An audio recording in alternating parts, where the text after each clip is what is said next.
É uma manhã, olhe para cá, é uma manhã de que nós vamos dilacerar o nosso coração. É uma manhã que nós vamos abrir a nossa alma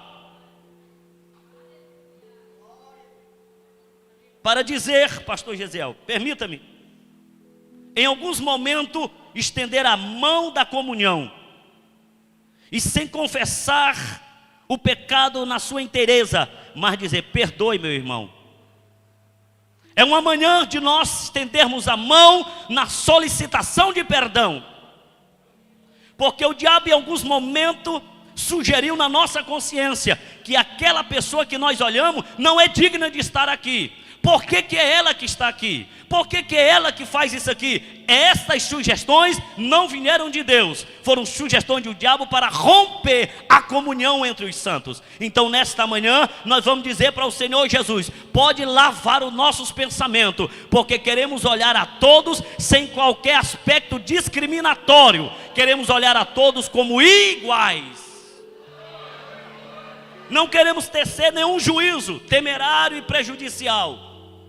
Não queremos olhar para alguém e idealizar ou imaginar que ele deveria ser diferente para satisfazer a mim. Porque se ele é assim, ele foi feito assim para satisfazer a Deus. E eu devo entender que ele é assim, porque Deus quis assim. E muitas vezes a gente olha para alguém e diz assim, Felipe, eu não gostei desta gravata. Você poderia usar uma outra gravata. E eu pergunto, antes dele acordar, quem o despertou? Deus. Se foi Deus que o despertou, a Bíblia diz assim, Deus é o que opera em vós, tanto querer quanto realizar. Deus poderia proibir, não proibiu, para que eu aprenda com ele a entender quem mora nele, para a gente descobrir quem mora na gente. Então hoje é uma manhã da gente pedir perdão. É uma manhã de pedido de perdão. Porque, sem sombra de dúvida, ainda há algumas poeiras que precisam ser lavadas. Poeira, não é barro, não é lama, é poeira. Vestígio de alguma coisa. Vestígios precisam ser lavados. Vestígios do passado. Pessoas que foram e sofreram problemas lá atrás, foram traídas lá atrás, estão hoje no nosso meio e têm grande dificuldade de confiar nas pessoas, porque foram traídas lá atrás. Há um vestígio pueril que precisa ser lavado. Há pessoas lá atrás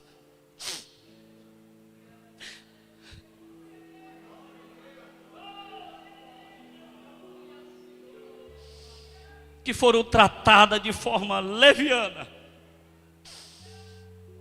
não foram enxergadas como gente e tratadas como tal, não desfrutaram de amor e viveram num ambiente hostil, de grandes e intensas brigas e confusões, e hoje sofrem porque não conseguem amar, porque o seu coração tem o pueril da revolta, da tristeza e do ódio. Mas nesta manhã tem água para lavar-nos. A água na bacia de Jesus. E Jesus já cingiu o ombro e vai passear no nosso meio com a bacia da sua água para nos lavar nesta manhã. Aleluia. Permita-me externar uma coisa que tem de mim, sem qualquer clichê, sem qualquer jargão, sem qualquer pretensão de mexer com o emocional de ninguém. Mas há uma dinâmica, escute, há uma dinâmica do reino de Deus nesta manhã aqui. Há uma dinâmica de Deus aqui. Há um peso da glória de Deus sobre nós aqui. E talvez você diga, mas ainda não percebi. Então a gente tem que fazer aquela oração que Eliseu fez. Senhor, é porque ele não está enxergando. Abre o olho dele para ele enxergar. Não, mas eu estou vendo só os cavalos. Não, você não precisa olhar para o exército humano. Você precisa olhar para dentro do céu. E a gente só consegue enxergar dentro do céu quando o Espírito nos habilita a enxergar. Então você está enxergando com esses olhos. Deus quer fazer você enxergar com outros olhos. E Ele precisa melhorar o nosso campo de visão, reorganizar a nossa ótica. Aleluia. Dito isto, vamos dar um salto lá, no livro de Coríntios, rapidamente. Primeira carta que Paulo escreve. Paulo disse assim: aquilo que eu estou entregando a vocês, como aqui tem bastante obreiros, aquilo que eu estou entregando a vocês, antes eu recebi do...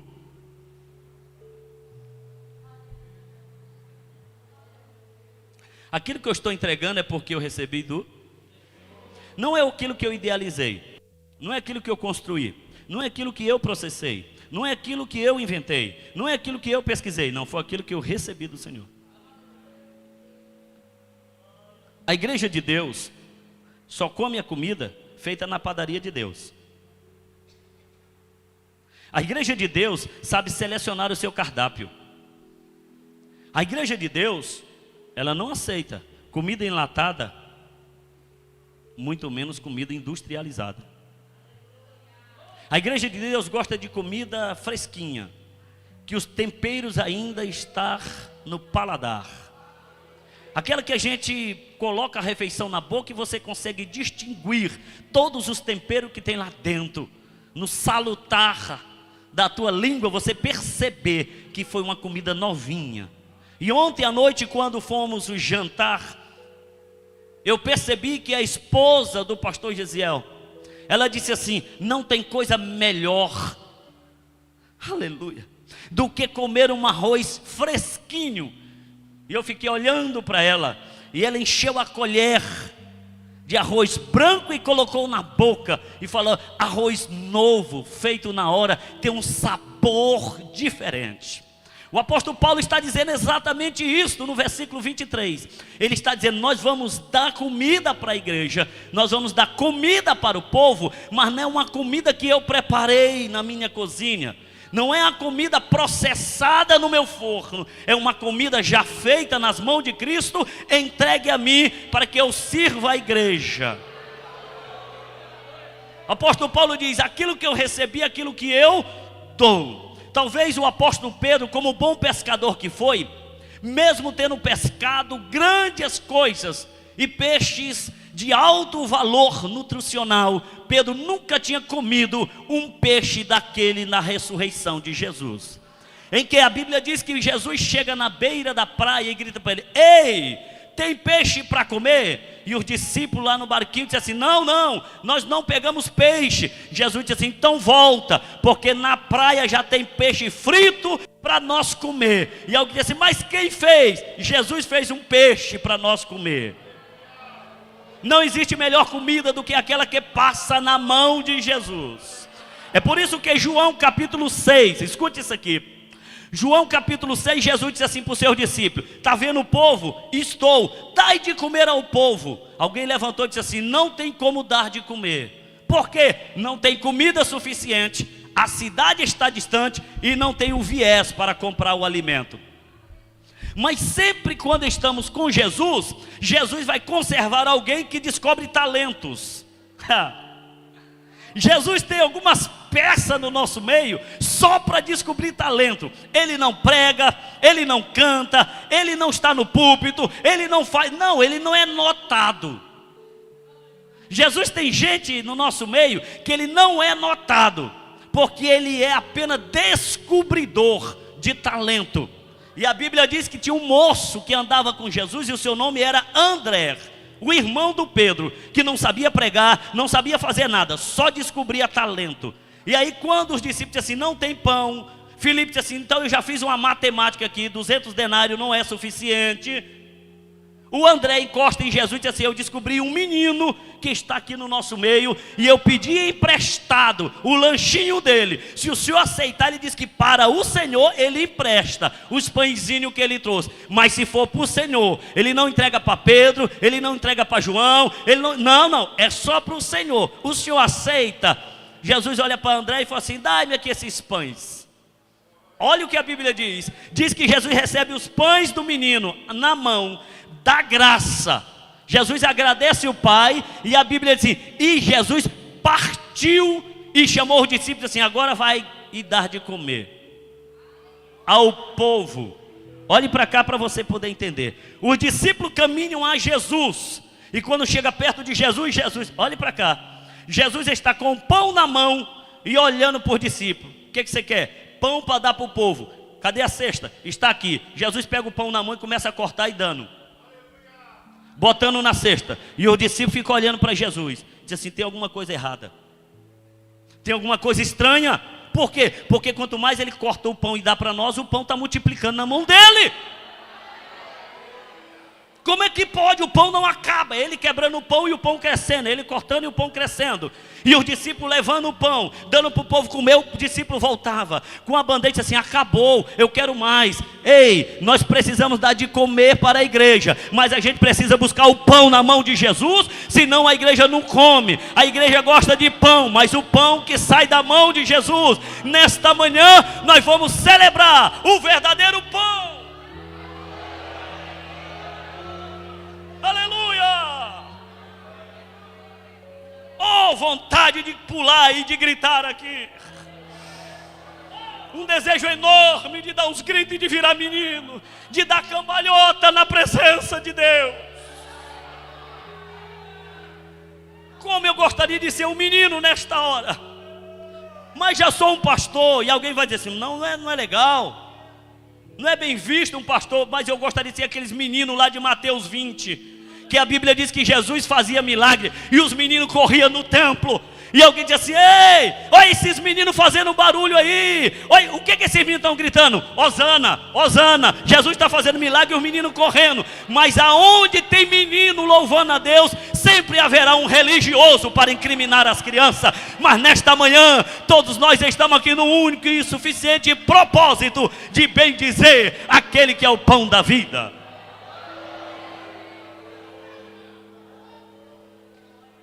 A comida de Jesus é melhor. Paulo diz assim, como é bom receber para dar. Mas quando a gente recebe eu vou olhar para cá, viu? Eu vou olhar para o pastor Gesiel, tá bom? Não vou olhar para nenhum de vocês. Com certeza vocês são todos obreiros. Já deu para perceber. Eu vou olhar só para o pastor Gesiel. Só para ele que eu vou falar, não é para vocês.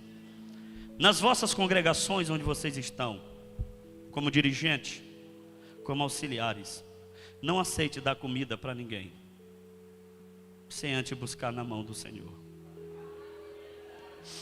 Não invente nada, não crie nada, não guarde comida para o outro dia, porque comida requentada perde a nutrição, os nutrientes. Comida que a gente coloca água depois de feita, ela perde o sabor, fica sem graça. Mesmo que a gente coloque um pouquinho de sal, mas não fica com o mesmo sabor. É igual tomar café requentado, é ruim demais. Comida boa é comida fresca. Fresquinha. Olhe para cá. Corte um pouquinho à noite. Permita-me, pastor Jesus. Corte um pouquinho à noite. Corte um pouquinho. Deixe o sono de lado. Deixe o cansaço de lado. Diga à companheira, tenha um pouquinho de paciência comigo. Por quê? Porque eu estou indo para a cozinha. O que tu vai fazer? Comida. Por quê? Porque amanhã eu tenho que celebrar na igreja. E eu já vou começar a preparar os ingredientes. E a esposa vai te olhar e dizer assim, mas tu está indo para a cozinha a essa hora da madrugada? Ele falou, sim, é que a cozinha que eu vou é outra. Aí ela vai te ver você se dobrando.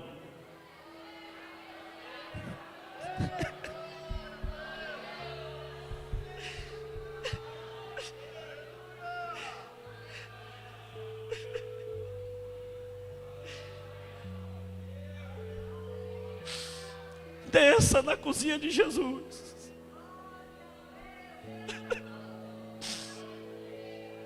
Vá lá na cozinha dele. É o lugar menos visitado, é a cozinha.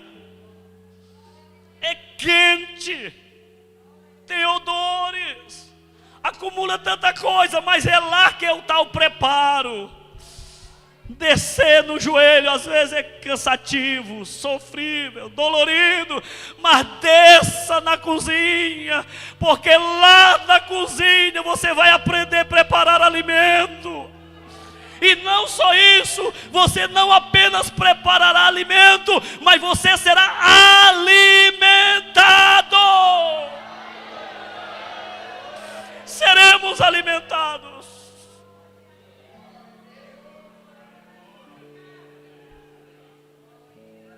Já percebe que o Espírito Santo está sacudindo-nos? Já percebe que o Espírito Santo já está preenchendo o ambiente? Pastor, por que ele está fazendo isso? Porque ele quer, porque ele é soberano. Só por isso. Deixa eu fechar esse assunto. O apóstolo Paulo fala sobre, é apenas uma introdução, depois o pastor Gesiel, o pastor Valdemar esmiuça esse negócio, é apenas a aventura de um menino. Paulo diz assim, no versículo de número 24, Bíblia aberta? Aleluia. E tendo dado graças, o partiu. O que Jesus partiu? Fisicamente era o pão. Espiritualmente é outra coisa que Jesus está partindo. Jesus pega apenas o símbolo das lições espirituais que ele quer impregnar na nossa consciência. O detalhe é que muitas vezes nós olhamos apenas para o símbolo e não para o sentido. A gente confunde. Fica aí com o versículo 24. É que o Espírito Santo clareou aqui um negócio e deixa eu te explicar. Tu já leu o livro de João? O Evangelho de João? Quantos milagres você encontrou lá dentro? Aí alguém dizer, vários. Qual foi o primeiro? Aí todo mundo vai dizer, quando Jesus transforma a água em vinho, está no capítulo 2. E se eu te pedisse para você encontrar a palavra milagre lá, e você não encontrar, o que é que você me diz?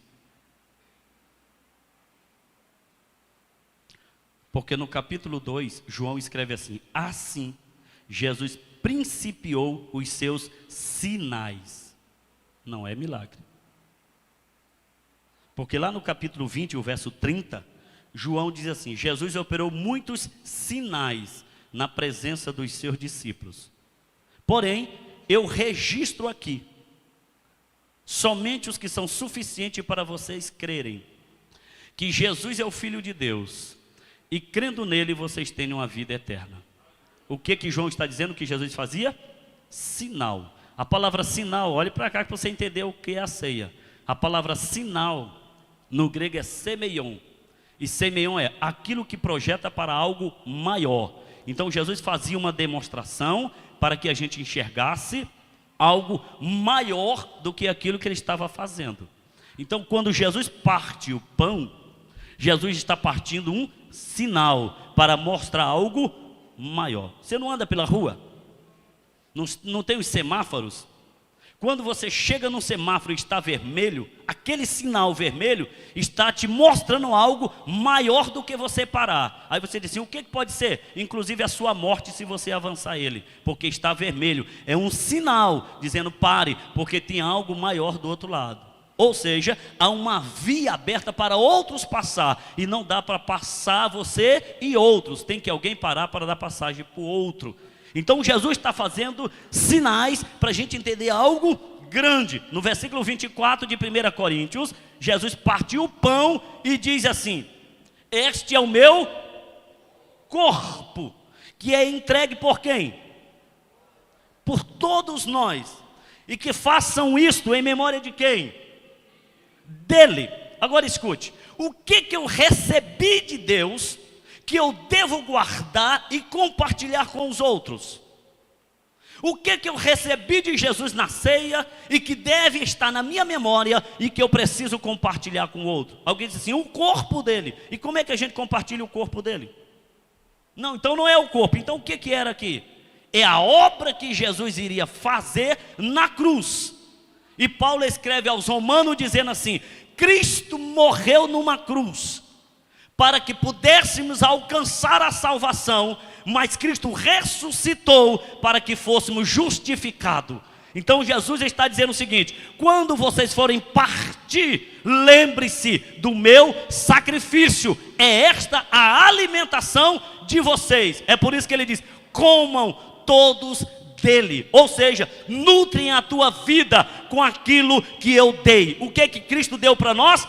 O seu sacrifício, a sua morte. Nós somos nutridos com a morte de Jesus na cruz, para a gente poder ter a vida verdadeira. Foi isso que ele disse: quem come da minha carne, sentido espiritual, tem vida em si, porque João capítulo 1 diz: ele é a vida. Então quem se alimenta de Cristo, se alimenta da própria vida. Escute isso aqui, versículo 27. Já estou fechando, versículo 27. Olha o que ele diz: assim, quem comer o pão ou beber o cálice do Senhor indignamente, será arrolado, será incluso, terá incluídos na lista dos que me mataram. Aqui ele está falando realmente da sua morte. Aqui é o corpo dele mesmo, físico. Então o segundo corpo é o físico. O primeiro é o seu sacrifício, a obra operada na cruz. Aí ele está dizendo: quem me matou? Todos aqueles que usam de mim indignamente. Todos aqueles que achando que está em mim, anda de forma indigna. Lembra lá no início que nós falamos? O Judas estava na ceia, mas o pó que estava no sapato do Judas era o pó da traição. E a Bíblia diz que Jesus deu o bocado para Judas. E quando Judas come o bocado, a Bíblia diz assim: e o diabo entrou nele. Quando ele pega o bocado da ceia, o diabo entra nele. Jesus olha para ele e diz assim: o que tu tens para fazer, faça-o. Judas levanta e sai. Se nós não lavarmos a poeira e formos comer o pão, há uma possibilidade muito grande do diabo entrar em nós. Porque toda falha perante Deus é a porta aberta para a entrada de Satanás. Por isso que nós fechamos todas as portas. E a tranca da porta é vermelha. A tranca da porta é vermelha. Ele fez questão de nos dar uma chave vermelha. Eu vou brincar com vocês: não tem nada a ver com PT e não tem nada a ver com Flamengo. A tranca da porta é vermelha, mas é um vermelho carmesim. E ele nos deu uma chave vermelha, que quando a gente fecha a nossa vida, fecha a nossa casa, fecha os nossos negócios com esta chave vermelha, que é o seu sangue, a porta está trancada. Quem fecha no sangue de Jesus, a casa está fechada. O diabo pode até chegar para entrar, mas não dá, porque tem lá um símbolo vermelho na casa. Aleluia. Lembra de Raabe? A Raabe que salvou os espias, diz que quando Josué avança para destruir Jericó, quando chega na casa de Raabe, Raabe colocou um cordão vermelho, a chave vermelha, e alguém disse assim: ei, não destrua esta casa, está marcada de vermelho, não pode ser destruída. Tem vermelho na vida aí, minha irmã? Tem vermelho na vida aí, meu irmão? O sangue de Jesus já te cobre.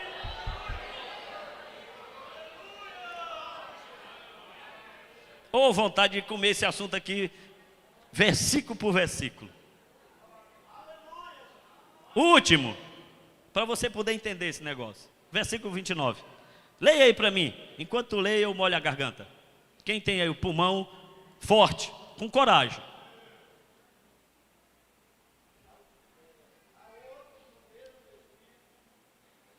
Um, 11:29. Primeira carta.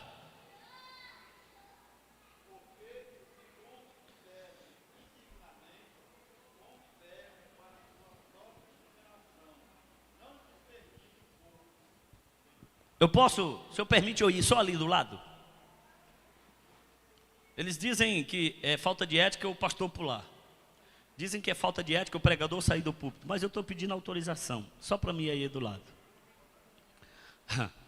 Olha aqui para mim. Paulo disse assim: quem comer indignamente, come e bebe a própria condenação. Aí lá no versículo 29, Paulo diz assim: quem é que é condenado na ceia? Quem é que come a própria condenação? O apóstolo Paulo diz assim: aquele que não discernir o corpo do Senhor no 29 não é o mesmo corpo do Senhor do 24. Porque o corpo do Senhor no 24 é o seu sacrifício, a obra realizada na cruz. Também não é o mesmo corpo do 27, porque o corpo do 27 é o seu corpo físico. O corpo do 29 é o que nós chamamos de igreja. Comunidade da fé. Assembleia dos santos.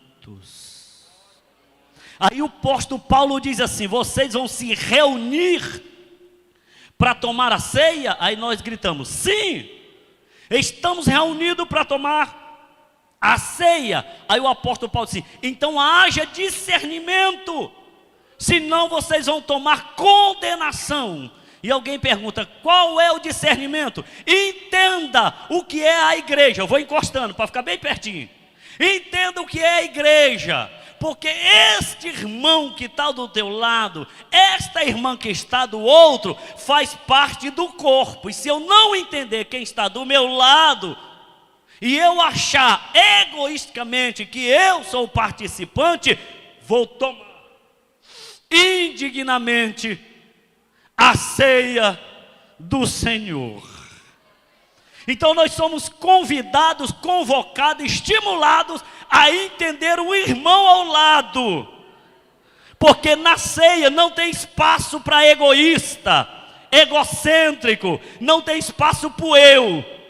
O espaço na igreja é para o compartilhamento. Lembram disso? Comei dele todos vós. Quem? Todos nós. Então eu olho para o pastor Gesiel e entendo quem ele é: filho de Deus, lavado pelo sangue, batizado pelo Espírito, nome escrito no livro da vida. Meu irmão tem o mesmo sangue do que eu, então eu posso comer, porque eu entendo quem ele é. Se eu ignoro ele na ceia, o Paulo está dizendo: ei, tu vai tomar condenação para ti próprio, porque tu não entendeu o que é o corpo do Senhor. O corpo do Senhor é a compreensão da nossa reunião e o entendimento da nossa existência na terra. Se você não entender o que é igreja, meu irmão, não toque na ceia. Agora, se você sabe o que é igreja, não somente toque no pão, beba o cálice, dê glória a Deus, pule de alegria, porque não é a condenação, mas é a liberdade de Cristo que nós celebramos nesta manhã.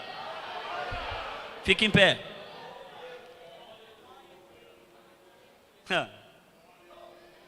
Vou vir para cá, para frente.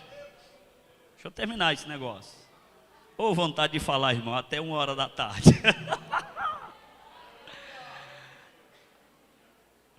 Olhe para cá. Olhe para cá. O apóstolo Pedro disse assim: vós sois pedras vivas. Entenda. Vós sois pedra viva. Eu sozinho lá dentro de casa, eu sou uma pedra viva. Mas eu com a minha esposa, a gente já se forma um tijolinho. Eu só sou uma pedra, mas junto com a minha esposa eu formo um tijolo.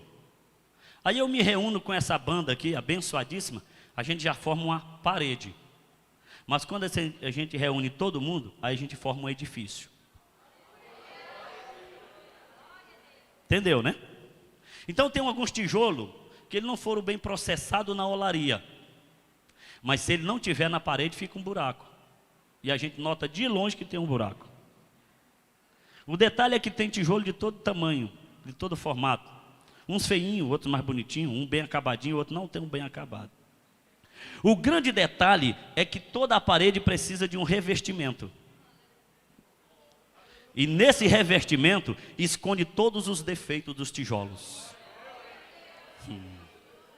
Quando a gente reverte a parede, os tijolos desaparecem. E o que fica aparente é só o revestimento. Nós somos tijolos, que unidos formamos um edifício. Mas o grande construtor veio sobre a nossa vida e revestiu a gente. Aí todo mundo que nos olha diz assim, oh, que povo bonito. É que eles não sabem o que tem debaixo desse revestimento. Mas graças a Deus que Ele nos revestiu. Ele passou uma massa corrida pela frente. E ultimamente Ele anda pintando a sua obra. Pintando a sua obra. Pintando a sua obra. E na pintura tem brilho. Na pintura tem desenho, na pintura tem destaque, na pintura tem beleza. Aí Jesus está pintando, pintando, pintando. E nesta manhã o pincel de Jesus está passando sobre nós, nos pintando. É por isso que você está com esse rosto bonito, com essa aparência bonita, porque Ele decidiu te pintar por fora. Porque se deixar esse tijolo do lado de fora, fica feio, a parede fica mal acabada. Pode olhar do lado de fora do templo, ainda não foi acabado. Alguém vai dizer, meu Deus, poderia estar mais bonito. Espere mais um pouco, deixe a obra acabar. Quando a obra acabar, nunca você vai lembrar que um dia teve um tijolo feio ali, porque o que aparece é a beleza que está por fora. E nesta manhã o Senhor Jesus quer nos pintar, nos cobrir com a sua própria beleza.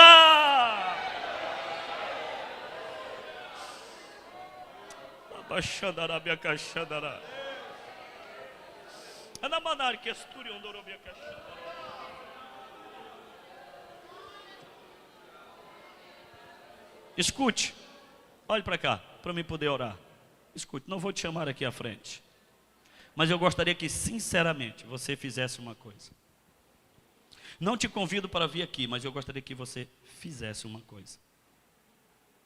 Lembra que nós falamos do símbolo? Aqui é um símbolo, apenas um símbolo. A realidade desse negócio é lá no céu. Então apenas como um símbolo, você não precisa dizer nada para ninguém, você não precisa fazer nada para ninguém. Mas se tu percebe que precisa abraçar alguém, permita-me, pastor Gesiel, sai desse lugar e vai lá, meu irmão, depressa e abraça. Já estou olhando de lado para você poder entender. Já percebeu que a coisa não está 100%? Vai lá e troque o abraço. Você quer refinar o negócio? Então vá lá e abrace. Já abrace chorando, abrace com vigor, abrace mesmo, de verdade. Aleluia. Olha que coisa bonita. Na ceia do Senhor, nós trocando o caliente e aconchegante abraço do Senhor. O afeto de Cristo. O abraço de Cristo. O amor de Cristo derramado em nosso meio. Satanás não tem espaço para criar divisão no nosso meio. O diabo não encontra espaço para criar picuinha no nosso meio. Porque a nossa bandeira chama-se amor. Nós temos uma bandeira e alvoroçaremos a bandeira do afeto cordial. Aleluia! Isto, saia do seu lugar mesmo, vá a esta pessoa, e se você não está entendendo, deixa eu te explicar, enquanto você vai abraçando, deixa eu te explicar. Crente, para que você entenda, eu falei que Deus não anda mais com ninguém, eu falei que Deus não chama mais ninguém de amigo, eu falei que Deus não visita mais ninguém, eu disse que Deus mora dentro das pessoas. Então deixa Deus abraçar esta pessoa. Se Ele mora em ti, abrace, porque é Deus abraçando. Deixa Deus abraçar, sinta abraçado por Deus. Sinto o abraço quente do Cordeiro.